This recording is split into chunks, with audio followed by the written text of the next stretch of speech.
everyone, welcome to our channel Knowledge Hub. Friends, subscribe to our channel and click the bell icon for the latest update. आज हम लोग जो discuss करने वाले हैं वो योर क्लाउड कंप्यूटिंग की क्लास डिस्कस करने वाले हैं, जो कि ऑलरेडी आपकी 108 क्लास है। हमने ऑलरेडी 107 क्लासेस कर लिया है। तो फर्स्ट ऑफ ऑल, अगर आपने हमारे वीडियोस को नहीं देखा है या अभी तक आप हमारे चैनल फर्स्ट टाइम देख रहे हो तो प्लीज़ हमारे चैनल को सब्सक्राइब करो, सो दैट हम जो भी वीडियोस डालें वो आपके पास सबसे पहले पहुँचे। एंड सेकेंडली, अगर आपको हमारा वीडियो अच्छा लगे तो प्लीज़ हमारे वीडियो को लाइक और शेयर करो, सो दैट ज़्यादा से ज़्यादा लोग के पास वीडियो पहुँचे, ज़्यादा से ज़्यादा लोग के इसको सब्सक्राइब करें और ज़्यादा से ज़्यादा लोग ये वीडियोस देख सकें। आज जो हम डिस्कस करेंगे वो रिसोर्स प्रोविजनिंग मेथड्स, क्योंकि रिसोर्स प्रोविजनिंग क्या होते हैं और रिसोर्स प्रोविजनिंग कितने टाइप्स के होते हैं वो हम ऑलरेडी लास्ट क्लासेस में डिस्कस कर चुके हैं।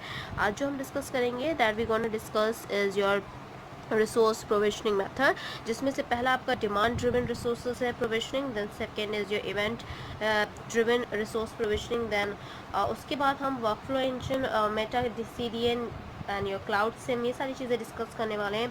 उसके साथ साथ आज जो हम डिस्कस करेंगे that is your systematic diagram for the various cloud security challenges को भी डिस्कस करने वाले हैं। उसके साथ हम वेरियस सिक्योरिटी चैलेंजेस जो होते हैं डिप्लॉयमेंट मॉडल के रिलेटेड हम वो भी डिस्कस करने वाले हैं। उसके साथ साथ आज हम वो भी डिस्कस करेंगे कि लाइक क्लाउड सिक्योरिटी कंट्रोल कैसे करना चाहिए। सो ऑल आज थोड़ा सा वीडियो शायद लंबा हो जाए, तो प्लीज़ बट आपको स्टे ट्यून रहना है and you have to go through with all the video if you required of or any of the topic that we had done before. Okay, now coming to the today's class, that is your resource provisioning method. resource provisioning method की बात करते हैं अगर, तो जो उसमें पहला है that is your demand driven resource provisioning. तो क्या डिमांड ड्रिवन रिसोर्स प्रोविजनिंग होता है, that we gonna discuss the first part of the resource provisioning method.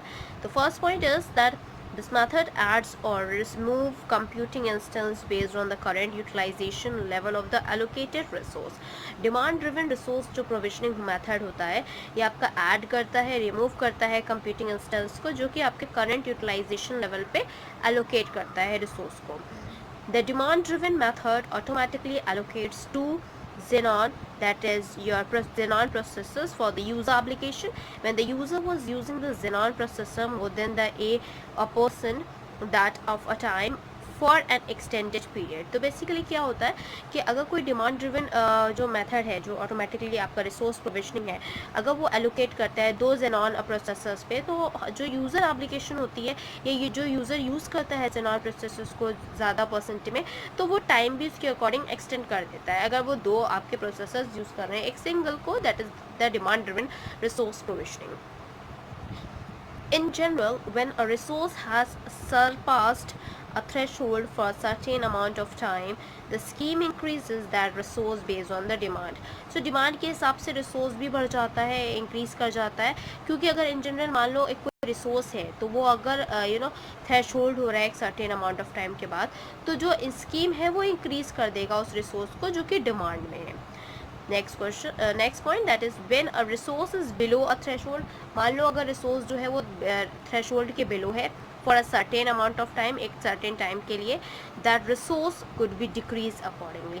जैसा कि अगर रिक्वायरमेंट होता है मान लो थ्रेशोल्ड सरपास्ड हो जाए उसके बाद, तो वो अमाउंट स्कीम इंक्रीज कर देता है रिसोर्स की जो कि डिमांड पे है।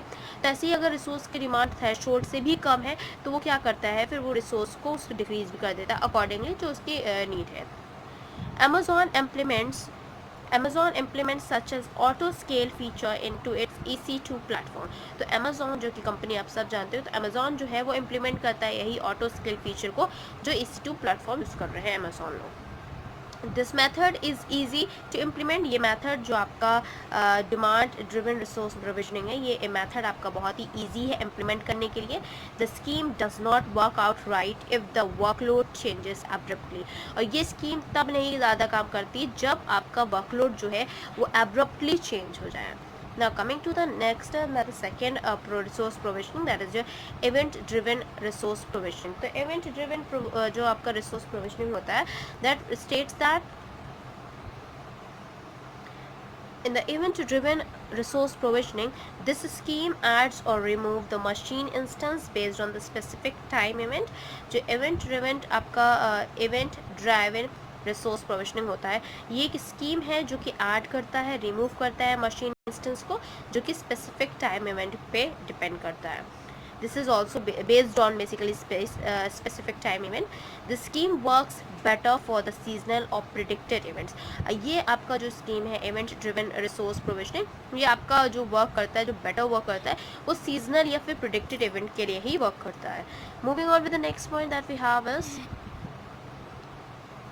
during events, the number of users grows before the event period and then decrease during the event period. तो ये जब इवेंट ये हो रहा होता है तो वहाँ पे नंबर ऑफ जो यूजर्स होते हैं वो आपके इंक्रीज कर जाते हैं इवेंट से पहले पीरियड में, और डिक्रीज भी करते हैं इवेंट के बाद. ठीक है. This scheme anticipate peak traffic before it's happen. तो ये स्कीम जो है वो एंटिसिपेट करता है पीक ट्रैफिक को जब आपका इवेंट हैपन होने वाला होता है तब. Next point that we have for this event driven resource provisioning, the method results in the minimal loss of quality of services if the event is predicted correctly. अगर event correctly predict कर दिया गया कि ये particular event को predict करना है तो जो रिजल्ट होगा वो भी मिनिमल लॉस्ट में होता है और उसकी क्वालिटी ऑफ सर्विसेज भी होती है अच्छी. Otherwise wasted resource are even generate ever greater due to the event that do not follow a fixed pattern. क्योंकि जो वेस्टेड फिर रिसोर्स अगर हो जाता है तो ऑब्वियस सी बात है वो ज़्यादा इवेंट को उतना अच्छा फिक्स पैटर्न पे नहीं फॉलो करने देता है. इस वजह से भी बोला जाता है कि पहले ही से अगर आप प्रिडिक्ट कर ले रहे हो इवेंट को तो that is better. Now third is your popularity driven resource provisioning. तो पॉपुलैरिटी ड्रिवन रिसोर्स प्रोविजनिंग जो होती है उसमें हमारे this is the third type of resource provisioning. Okay, so here it is a popularity driven resource provisioning. The first point in this method, the internet researchers for popularity of certain application and creates the instance by popularity demand. Basically इस popularity driven resource में क्या होता है कि अगर मान लो internet searchers हैं जो पॉपुलैरिटी गेन कर चुके हैं एप्लीकेशंस, उनको वो क्रिएट करते हैं उस पर्टिकुलर टाइम तक कि जब तक कि वो पॉपुलैरिटी डिमांड में रहते हैं. Okay, this is the popularity driven resource provisioning. This scheme anticipates increased traffic with popularity. ये anticipate जैसे ये इस तरह से increase करता है जैसे जैसे ट्रैफिक बढ़ता है पॉपुलैरिटी बढ़ती है उस तरह से ये increase करता है. पॉपुलैरिटी ड्रिवन रिसोर्स जो होता है वो एक स्कीम है जिसमें minimal loss of your quality of resource होता है, क्वालिटी ऑफ सर्विसेज होता है.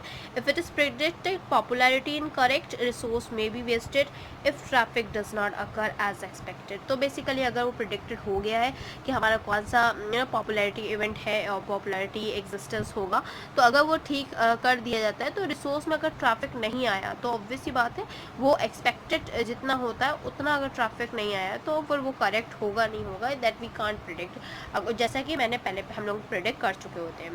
Next is your various market oriented technologies. कौन कौन से आपके मार्केट ओरिएंटेड टेक्नोलॉजीज़ हैं जो कि यूज्ड होते हैं. That various market oriented technologies that we have is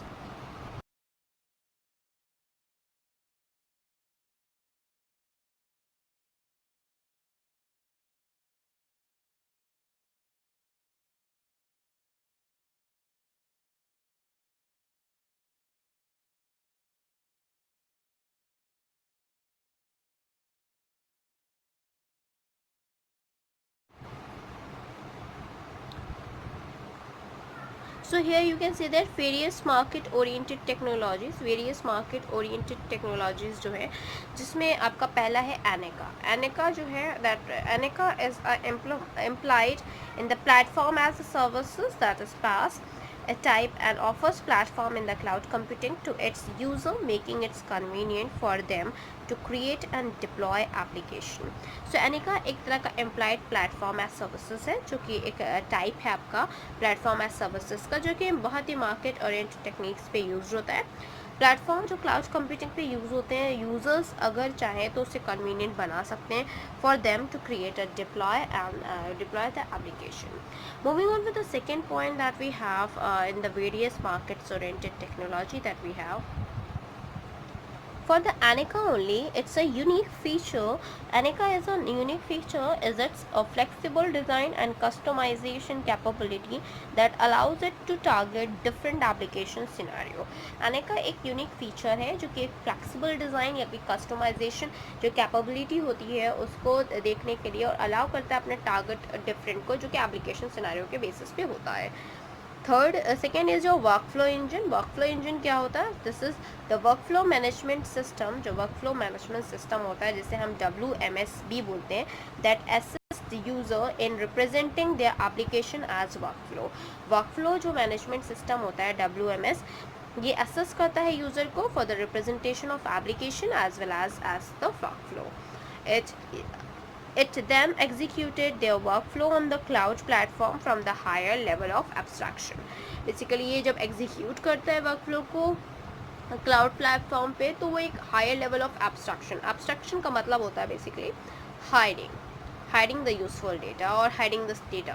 Okay, so this is the meaning of abstraction. Now coming to the third point that we have for the your WMS, that is your WMS provisions on an easy to use workflow editor that allows for the application composition. Now third is your Meta CDN. Meta CDN क्या होता है? Meta CDN creates an integrated overlay network at a very low cost by exploiting storage cloud's resource being offered by multiple infrastructure as services vendors.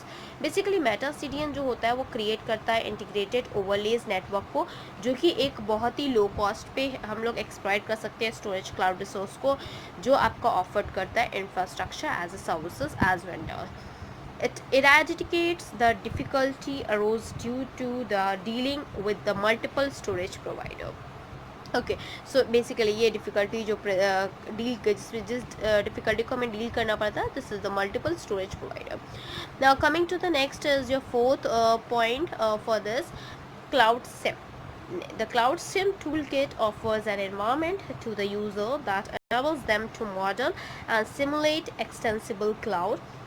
They offers a platform where the user can get their application executed.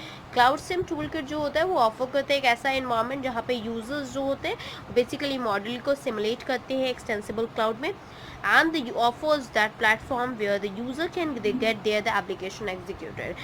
It is a complete customizable tool that allow extension and description of the policies in the software stack. Software stack में वो आपके customizable जो tool होते हैं उसको allow करता है, उसके extension को allow करता है, उसके description of policies को बताता है उसके software stack में.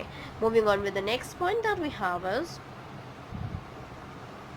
this is the fifth point, resource management. Resource management क्या होता है? The resource management in the cloud computing is considered as an important aspect as it leads to the proper utilization of available resource for making a cloud of an optimum cloud computing environment. The taxonomy of the resource management falls under the various categories such as energy aware and SLA aware, market oriented, load balanced, hybrid cloud and mobile cloud computing. So basically अगर resource management की हम बात करते हैं तो resource management के reference में अगर हम क्लाउड कंप्यूटिंग के रेफरेंस में बात करते हैं तो ये एक तरह का इंपॉर्टेंट एस्पेक्ट है जो कि आपका एक प्रॉपर यूटिलाइजेशन को अवेलेबल करता है रिसोर्स को. Okay, and you can also optimize that computing environment. And for the sake of taxonomy of the resource management अगर हम बात करते हैं तो बहुत सारे कैटेगरीज है, जैसा कि मैंने बताया आपको. एनर्जी अवेयर है, SLA अवेयर है, मार्केट ओरिएंटेड है, लोड बैलेंस्ड है, hybrid cloud and market mobile cloud computing also. So here we're gonna discuss with this systematic diagram of various cloud security challenges that we're gonna discuss in this class only, as I said you before also. So now this is the systematic diagram of various cloud security challenges, that what are the various cloud security challenges that was be faced. So cloud computing security challenges जो होता है, पहले तो cloud computing security challenges are of three types. Cloud computing security challenges में पहला है deployment model, second is your service model, and third is your network issue. The first is deployment model, service model and network model. Now coming to the deployment model, एक एक करके मैं आपको सारी चीज़ें एक्सप्लेन करूँगी. सो डिप्लॉयमेंट मॉडल की बात करते हैं तो डिप्लॉयमेंट मॉडल में प्राइवेट मॉडल है and your public and hybrid. Deployment model के अंदर आता है प्राइवेट, पब्लिक एंड हाइब्रिड. अब पब्लिक के अंदर क्या आता है दैट वी गोना सी. इसके अंदर हमारे क्या होते हैं, फर्स्ट इज जो cloning and resource pooling. Cloning होता है, रिसोर्स पूलिंग होता है. Motility of the data and the data residual. Motility of data होता है, डेटा रेसिड्यूल होता है. इलास्टिक पैरामीटर्स होते हैं. शेयर्ड मल्टी टेनेंट एनवायरनमेंट होता है. अनएनक्रिप्टेड डेटा होता है जहाँ पे एनक्रिप्टेड डेटा नहीं है। Authentication and identity management, authentication and identity management होता है। So in all total deployment model में 1 2 3 4 5 6 stages are there. This is another classification of the security challenges where we are discussing the deployment model. Now coming to the security model, so service model. Service model में आता है software as a services, platform as services, infrastructure as services. Okay, deployment model में आता है private, public and hybrid. Service में आता है software services, platform as services and infrastructure as services.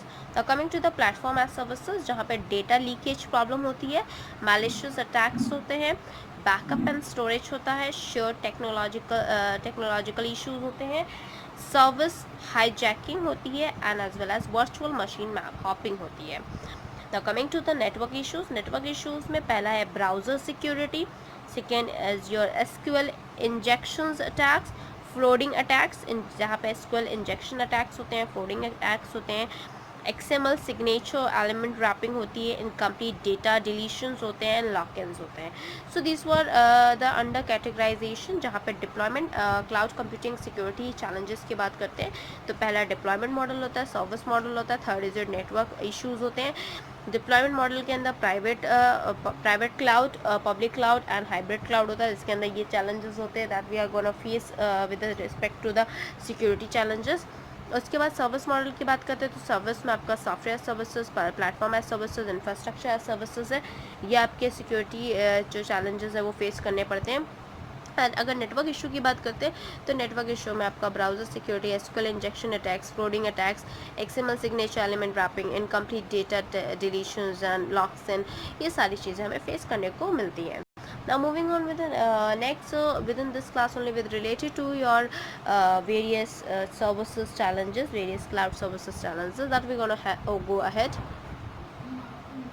With respect to the various cloud services, the systematic diagram showing the hierarchy of the cloud computing with security challenges on both the cloud computing models as well as your deployment as service model. Deployment model जैसे मैंने बताया आपको, जिसमें आपका public cloud और आपका public cloud, private and hybrid cloud होता है। सर्विस मॉडल में मैंने आपको बताया जिसमें software services, your platform as services as well as your infrastructure as services and also the issues related to network. तो नेटवर्क में मैंने जो इश्यूज़ थे, ब्राउजिंग इश्यूज़ है, फ्लोडिंग है, एक्सएमएल एलिमेंट्स है, सिग्नेचर्स हैं, सो ये सारी इश्यूज़ जो थे वो मैंने आपको अभी बताया, डिस्कस किया। The classification reveals the various common challenges under the cloud computing. The deployment model is classification for the as a private public hybrid cloud that I said you before, and the security issues on the same have been exposed in common. The service model is classified into the software as services, platform as services, infrastructure as services, briefing its security challenges in common. The security challenges with respect to the network are also known as for any interest-based services. Network is considered as the backbone for the cloud computing. So of course जैसा कि मैंने बताया कि deployment model के अंदर आपका public cloud, private cloud and hybrid cloud आता है। And for the service model की अगर हम बात करते हैं तो you have come derived like software services, infrastructure as services and platform as services. And with respect to the network issue की बात करते हैं तो ये एक बैकबोन है आपका। अगर इंटरनेट बेस्ड सर्विसेज की बात करते हैं, अगर आपका नेटवर्क ही अच्छा नहीं है तो ऑब्वियस सी बात है आप यूज़ ही नहीं कर पाओगे उस इंटरनेट सर्विसेज को, चाहे वो आपकी किसी भी सर्विसेज से रिलेटेड हो। So basically that network is as consider as the backbone of the cloud computing. अगर आप नेट से, इंटरनेट से रिलेटेड कुछ भी कर रहे हो तो of course internet is a backbone, क्योंकि अगर इंटरनेट ही नहीं वर्क करेगा so of course you are not able to achieve that goal that you want to use within that particular services. Okay, so that is the main issue, and I think this is the basics also. Now coming to the various security challenges related to the deployment model, जो कि deployment model की मैंने आपको बात बताई। deployment model में फिर से बता देती हूँ, जिसमें आपका पब्लिक क्लाउड आता है, second is your private cloud and third is your hybrid cloud. Okay तो ये 3 कैटेगराइजेशन ऑफ क्लाउड्स हैं जो कि आपके डिप्लॉयमेंट मॉडल में आते हैं. Now coming to the first, various security challenges, जो चैलेंजेस हम private, public and hybrid cloud में फेस करते हैं for the deployment model, that is related to the deployment model. The cloning and resource pooling, जैसा कि मैंने आपको discuss किया था इंस्ट्रक्शन जो आपका स्ट्रक्चर था उसमें बताया था. क्लोनिंग एंड रिसोर्स पूलिंग में क्या है? First is cloning deals with the replicating and duplicating the data. तो क्लोनिंग जो है वो आपका रेप्लिकेट कर देता है डेटा को, डुप्लीकेट कर देता है, सेम एज इट आपका क्लोन बना देता है. Okay, cloning leads to the data leakage problem revealing the machine authenticity. तो क्लोनिंग जो होता है वो बेसिकली आपका जो डेटा है जो आप नहीं रिवील करना चाहते या जो आप पर्सनल रखना चाहते हो या तो मशीन के थ्रू ऑटोमेटिकली वो आपका रिवील हो जाता है. Okay, so this is your cloning. Next is your motility of data and residuals. तो मोटिलिटी ऑफ डेटा क्या होता है, रेसिड्यूल्स क्या होते हैं? For the best use of the resource data is moved to the cloud infrastructure. अगर आपको best use करना है रिसोर्स का तो आपको डेटा को you have to move to the cloud infrastructure. As a result the enterprises would be devoid of the location where the data is put on the cloud. तो basically इसका result क्या होता है, जो इंटरप्राइजेस होते हैं वो डिवाइड करते हैं लोकेशन से क्योंकि डेटा जो होता है उनका क्लाउड पे होता है. Moving on with the next point with reference to the various security challenges related to the deployment model that we have. So this is the true with the public cloud, क्योंकि ये public cloud के लिए true होता है. With this data movement the residuals of the data is left behind which may be accessed by the unauthorized user. तो इसी वजह से जो डेटा मूवमेंट होता रहता है एक जगह से दूसरी जगह से पहले जगह, तो उसके वजह से जो आपका जो डेटा एक्सेस होता है वो अनऑथराइज्ड लोग यूज़ कर सकते हैं. नॉर्मली यूज़ कर भी लेते हैं, जो हैकर्स होते हैं वो बेसिकली उस चीज़ पे कर भी देते हैं. इलास्टिक पैरामीटर, थर्ड आपका था इलास्टिक पैरामीटर. तो what is elastic parameter? A cloud infrastructure, particularly compromising of private cloud, creates an elastic parameter. तो जो आपका cloud infrastructure होता है वो particularly comprise करता है private cloud को, जो कि आपके elastic parameters होते हैं. Like various departments and the users throughout the organization allow the sharing of different resource to increase the facility of access, but unfortunately led to the data breach problem. Okay, so this is for comes under the elastic parameters. Now coming to the fourth point, that is the related to the deployment model, that is the shared multi tenants environment. Shared multi tenants environment की categorization में multi tenancy is one of the vital attribute of the cloud computing which allows multiple users to run their distinct application concurrently on the same physical infrastructure and hiding the user data from each other. तो basically multi tenancy जो होता है ये एक vital attribute है आपका cloud computing का, जो कि अलाउ करता है मल्टीपल यूज़र को कि वो एक ही डिस्टिंक्ट एप्लीकेशंस को यूज़ कर सके एंड एक साथ यूज़ कर सके for the same physical infrastructure and even though they are hiding the data from each other. But the shared multi-tenant character of the public cloud adds security risk. But जो ये different होता है तो उसमें इतनी दिक्कत नहीं होती क्योंकि as such security में कोई problem नहीं होती. But अगर shared multi-tenant characteristics जो character होते हैं public cloud के, अगर उनकी बात करें तो वहाँ पे security risk होता है, जैसे कि illegal access data का illegal access हो जाता है और other renter using the same hardware. तो basically अगर same hardware, जैसे कि आप normally cafes में जाते हो तो आपने जो कंप्यूटर यूज़ किया हुआ है ऑलरेडी वो किसी कोई और भी यूज़ कर सकता है, तो उस केस में जो होता है वो अगर आपका हो सकता है कि आपके सिक्योरिटी रिस्क इश्यूज आ जाए. नेक्स्ट इज जो fifth is this unencrypted data. Unencrypted data की बात अगर हम करते हैं, so here the data encryption is a process. Data encryption जो है ये एक प्रोसेस है that help to address various external and malicious threats. Unencrypted data is vulnerable. जो अनएनक्रिप्टेड डेटा होता है वो वल्नरेबल होता है for the susceptible data as it does not provide any security mechanism. अनएनक्रिप्टेड data जो होता है वो वल्नरेबल होता है for the susceptible data as it does not provide any security mechanism also. Now moving on with the next point that we have for the unencrypted data that we have. So these unencrypted data can easily be accessed by unauthorized user. इसीलिए जो unencrypted data होते हैं ना ये easily access हो सकते हैं unauthorized users के थ्रू. Okay, तो 6 पॉइंट जो है आपका वो ऑथेंटिकेशंस एंड आइडेंटिटी मैनेजमेंट है कि ऑथेंटिकेशन एंड आइडेंटिटी मैनेजमेंट में क्या आता है. With the help of the cloud a user facilitate to access the private data and make it available to the various services across the network. Okay, with the help of the cloud, as the user facilitated to access the private data, as in the mean that it is available for the various services across the network that we are using. Identify management help in authenticating the user through to the editations credentials. So basically identify करना पड़ता है management को कि हम जो authentication दे रहे हैं users को वो क्या क्रेडेंशियल्स को फॉलो कर रहे हैं. Moving on to the cloud security control that we're going to discuss in this class only, and related to that cloud security control के बारे में, just like I had explain you about the security model. So here we gonna discuss the cloud security controls, जिससे पहला आपका है detective control, second is your preventive control, third is your deterrent control and fourth is your corrective control. Now we gonna discuss with the detective control की बात करते हैं. This type of a control is used to detect and reset instantly and approximately to any incident.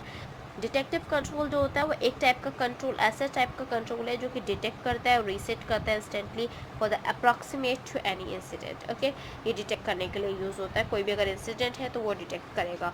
ठीक है. Next is जो preventive control. It is a strengthen the system against any incident और attack by actually eliminating the vulnerabilities. तो preventive control जो होता है वो system को स्ट्रेंथन करता है, कोई भी इंसिडेंट या कोई अटैक अगर हो रहा है, और वो उसको वल्नरेबिलिटी को एलिमिनेट भी करता है. Now moving on the deterrent control. This type of a control is used to meant to reduce the attacks on the cloud system. It reduces the threat level by giving a warning sign.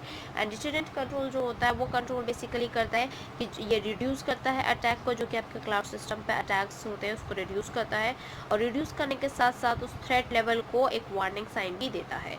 Next is your corrective control. Corrective control जो होता है that it reduces the consequences of an incident. ये consequences को reduce करता है by controlling the damage को control करते करते. restoring the system backup is an example of such type. जो restoring backup system होता है, इसको ये एक example है आपका corrective control का. तो all we gonna end with this class. So we had done your resource provisioning method, जिसमें demand driven resource provisioning as well as event driven resource provisioning. Then we had discussed your third is your popularity driven resource provisioning, and then after that we had discussed next is your various market orientations technique, जिसमें पहला ANICA था. Second आपका workflow engine, third is Meta CDN, cloud SIM.